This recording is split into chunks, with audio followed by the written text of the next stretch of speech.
नमस्कार. Jaishankar Maheshwari YouTube channel वरती तुमचे सर्वांचे सहर्ष स्वागत. आपला आजचा विषय आहे लोकमान्य टिळक यांच्याविषयी 10 ओळींचे सुंदर मराठी भाषण. तुम्ही जर चॅनेल वरती नवीन असाल तर प्लीज चॅनेलला लाईक आणि शेअर अवश्य करा. चला तर मुलांनो, आपला आजचा विषय आहे लोकमान्य टिळक यांच्याविषयी 10 ओळींचे सुंदर मराठी भाषण. टिळक म्हणजे ज्ञानमूर्ती. टिळक म्हणजे ज्ञानमूर्ती. टिळक म्हणजे त्यागमूर्ती. टिळक म्हणजे त्यागमूर्ती. टिळक म्हणजे करारीबाणा. टिळक म्हणजे करारीबाणा. टिळक म्हणजे सिंहगर्जना. टिळक म्हणजे सिंहगर्जना. टिळक म्हणजे ज्ञानमूर्ती. टिळक म्हणजे त्यागमूर्ती. टिळक म्हणजे करारीबाणा. टिळक म्हणजे सिंहगर्जना.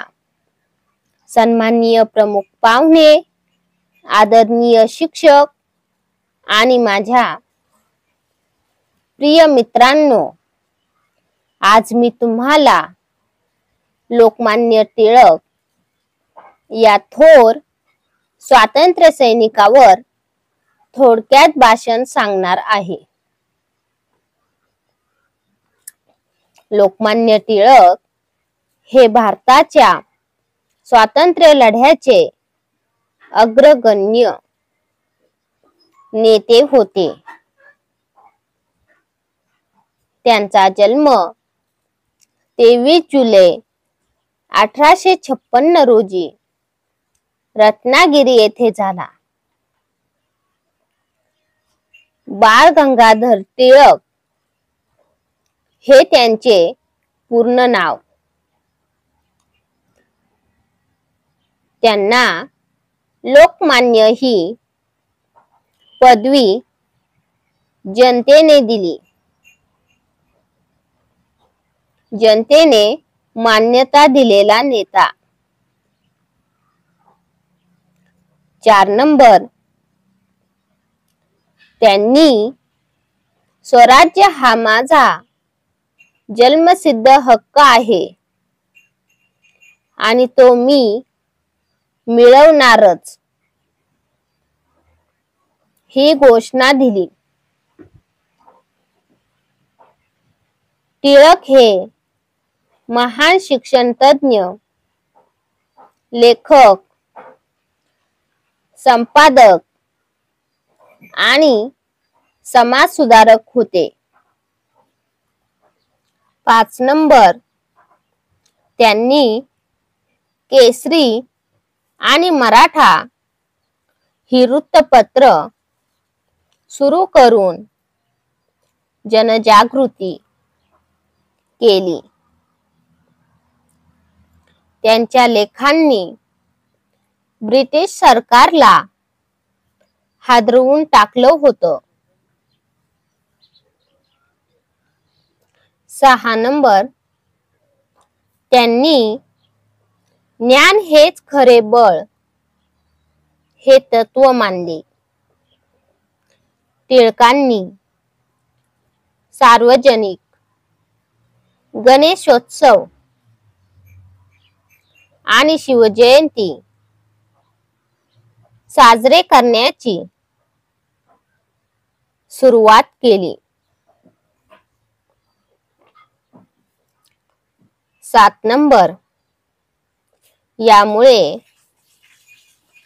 लोकांमध्ये एकजूट आणि राष्ट्रभक्ती वाढली. ते एक अभ्यासू आणि तत्वज्ञानी व्यक्ती होते. 8 नंबर, त्यांनी गीता रहस्य हे पुस्तक लिहून धर्म आणि कर्म यावर प्रकाश टाकला. टिळकांनी देशभक्तीची मशाल पेटवली आणि अनेक तरुणांना प्रेरणा दिली. 9 नंबर, ब्रिटिश सरकारने त्यांना अनेकदा तुरुंगात टाकले, पण ते कधीही खचले नाहीत.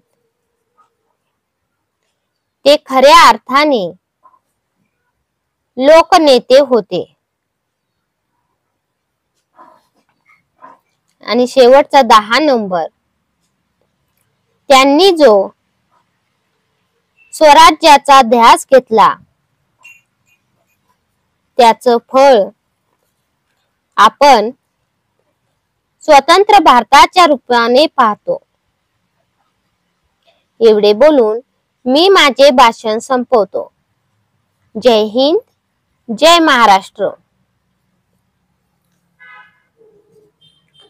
चला तर मुलांनो, तुम्हाला माझा आजचा व्हिडिओ कसा वाटला ते तुम्ही कमेंट्स मध्ये नक्की कळवा व माझ्या चॅनेलला लाईक आणि सबस्क्राईब अवश्य करा व शेजारील बेल आयकॉन वरती क्लिक करा, म्हणजे तुम्हाला माझ्या नवीन व्हिडिओचे नोटिफिकेशन मिळत राहील. Thank you. भेटूयात नवीन व्हिडिओ मध्ये.